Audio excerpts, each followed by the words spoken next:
گزشتہ دنوں آپ کے بھی علم میں آیا ہوگا، بہت سارے ہمارے جان پہچان کے لوگوں میں چھوٹے بچوں کے اندر جو امراض میں اللہ تعالیٰ نے مبتلا کر کے ایک آزمائش والدین کے لیے پیدا کرتی ہے، یعنی نظر آتا ہے بچے تکلیف میں ہیں اور کرا رہے ہیں اور شور کر رہے ہیں اور رو رہے ہیں، اور ایسے ایسے امراض ان کو لاحق ہیں، والدین کو ہم صبر کی بات کرتے ہیں اور یہ کہتے ہیں بھئی اللہ کا امتحان ہے، تو آگے سے کہتے ہیں کہ امتحان میرا ہے، تو میرے امتحان کے لیے اس بیچارے بے زبان کو، جو بیچارہ اپنے جذبات کا اظہار بھی نہیں کر سکتا، اتنی تکلیف کیوں دی جاتی ہے؟ میں پوچھنا آپ سے چاہتا ہوں کہ اللہ تعالیٰ اتنے غفور ہیں، اتنے رحیم ہیں، اتنے کریم ہیں،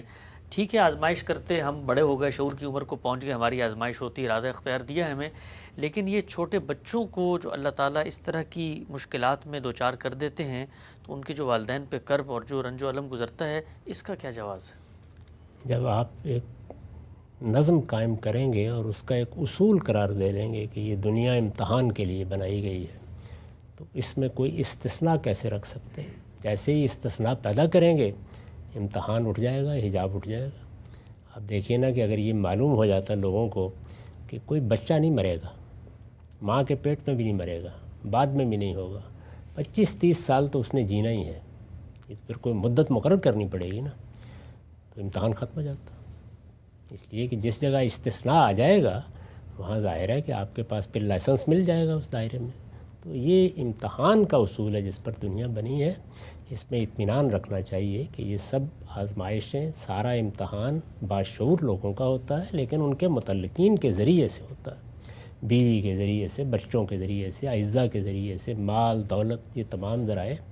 اس کے لیے اللہ تعالیٰ نے آخرت میں بڑی جزا کا اہتمام کر رکھا ہے،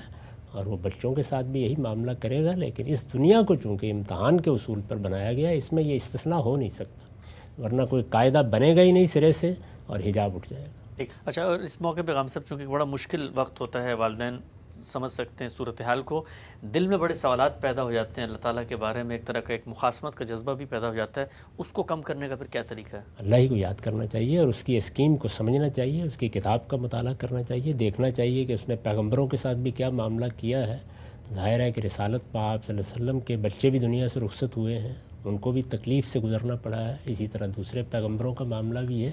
اس میں یہی بتایا گیا ہے کہ یہ دنیا جس اصول پر بنی ہے، جس طرح اگلی دنیا میں ہر چیز انصاف کے مطابق ہوگی، اس طرح اس دنیا میں ہر کام، خواہ وہ خلوت میں ہو، جلوت میں ہو، بڑوں کے لیے ہو، چھوٹوں کے لیے ہو، امتحان کے اصول پر ہوگا، اور امتحان کے لحاظ سے یہ ایک کامل دنیا ہے۔ اس میں کوئی ایسی جگہ چھوڑی ہی نہیں جا سکتی تھی جہاں آپ کہیں کہ یہاں تو امتحان نہیں ہوگا۔